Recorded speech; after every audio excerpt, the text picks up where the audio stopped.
আজি আলোচনা কৰিম chemical reaction and equation class 10 first চেপ্টাৰৰ যি ভিতৰৰ যি কোৱেশ্যনছ বা প্ৰশ্নাৱলী সেই প্ৰশ্নাৱলী প্ৰথম প্ৰশ্নাৱলী আলোচনা কৰিম প্ৰথম প্ৰশ্নাৱলীত যিবোৰ দিয়া আছে আমি কি পাইছো আমি তল ৰাসায়নিক বিক্ৰিয়াবোৰ বাবে সন্তুলিত সমীকৰণ লিখা যে এই যিবোৰ বিক্ৰিয়া আছে সেই বিক্ৰিয়াবোৰৰ বাবে আমাৰ কি কৰিব লাগিব আমি ৰাসায়নিক বিক্ৰিয়া লিখা আছে তো আমি সন্তুলিত কৰিব লাগে গতিকে আমি সন্তুলিত কৰিম বা ব্যালেন্সড কৰিম সো আমি অলপ আমি কৰিম নাম্বাৰ 1 কি দিয়া আছে hydrogen plus chlorine hydrogen chloride এতিয়া আমি ব্যালেন্স কৰিম হাইড্ৰোজেন আমি কি পাইছো H2 chemical symbol of hydrogen H2 plus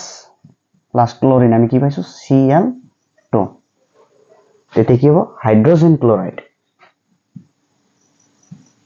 HCl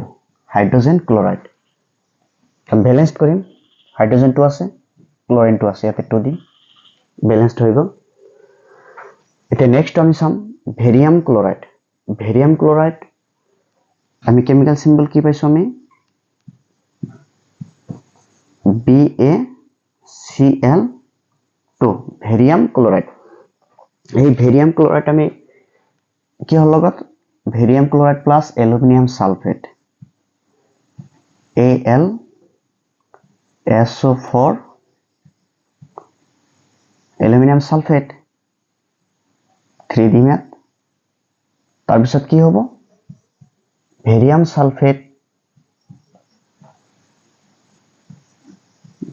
sulphate plus aluminium chloride Cl3 এটা আমি সন্তুলিত কৰিম ইয়াতে 3 দিম ভেৰিয়াম 3 হল ক্লোরিন ইয়াতে আমি 2 দিম সন্তুলিত হল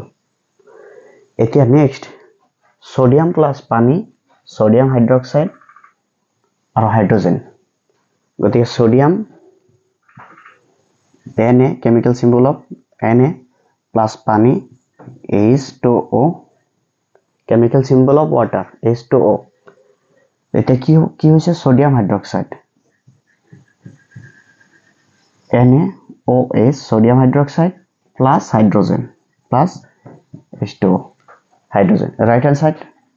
hydrogen 2 ইয়াতে 2 দিম হৈ গল পানীৰ ক্ষেত্ৰত ইয়াতে 2 হ'ব ইয়াতে 2 হ'ব গতিকে তলৰ যিবোৰ ৰাসায়নিক বিক্ৰিয়া আছে বিক্ৰিয়াবোৰ কি হল ব্যালেন্সড হল আৰু এই বিক্ৰিয়াবোৰ ব্যালেন্সড কৰাৰ ক্ষেত্ৰত কি কৰিব লাগিব left side and right side চাব লাগিব যেনেকৈ আমি উদাহৰণ লৈছো যেনেকৈ লেফট সাইড কি আছে left hand side and right hand side left hand side hydrogen দুটা আছে ক্লোৰিন দুটা এফালে 2HCl হাইড্ৰোজেনৰ দুটা পাইছে ক্লোৰিনৰ দুটা পাইছে ঠিক তেনেকুৱা left hand side and right hand side চাব লাগিব আৰু নেক্সট ইয়াৰ পিছত যি কোৱেশ্চন আছে সুন্দৰকৈ কোৱেশ্চন আলোচনা কৰিম সকলোৱে মনত ৰাখিব লাগিব আৰু এইবোৰৰ ক্ষেত্ৰত যিবোৰ কেমিক্যাল সিম্বল আছে সিম্বল মনত ৰাখিব লাগিব